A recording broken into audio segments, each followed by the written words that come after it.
Yeah, very briefly, here is the manifesto launched today at Silverstone Racetrack in Northamptonshire.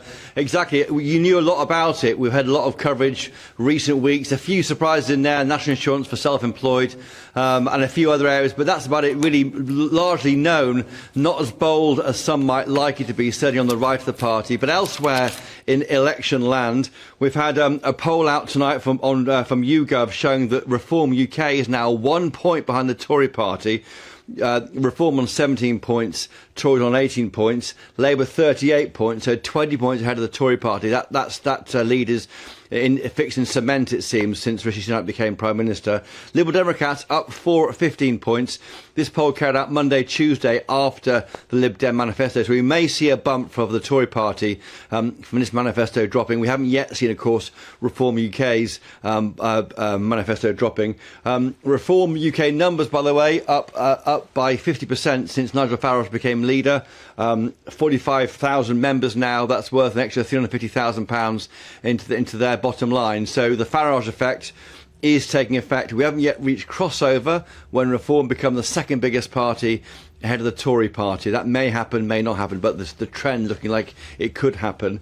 Labour Party, quite quiet today. We've had a pushback from Rachel Reeves about this Tory manifesto I showed you. In there it says there might be £17 billion worth of tax cuts, the Tories claim. Labour are saying the sums don't add up, and that the sums are built on big cuts to the benefits bill by the end of the next Parliament and closing what they call the tax gap.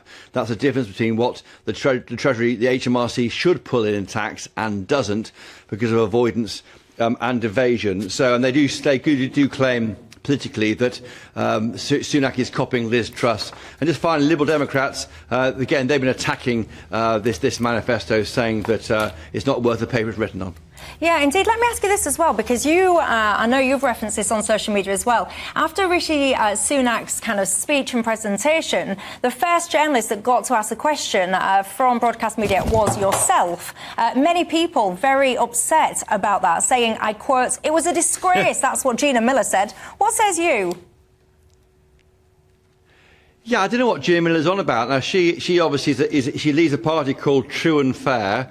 And she wrote on Twitter after I was called by the Prime Minister as the first question of all the broadcasters and all journalists. It was a great moment for GBNews, I think. She said it's disgraceful that Sunak takes the first question from GBNews. And I just said, I don't know what you're talking about. Why is it disgraceful? I mean, people who attack this channel, frankly, Michelle, just don't watch it, because if they watched it, they wouldn't say these things. Adam Boulton, the former political editor at Sky News, said that Sunak calls GB News first at manifesto launch and then FT. I don't know if that was meant to be an insult or what, but I think the people who have a go at our journalism just aren't watching it. So it's their fault.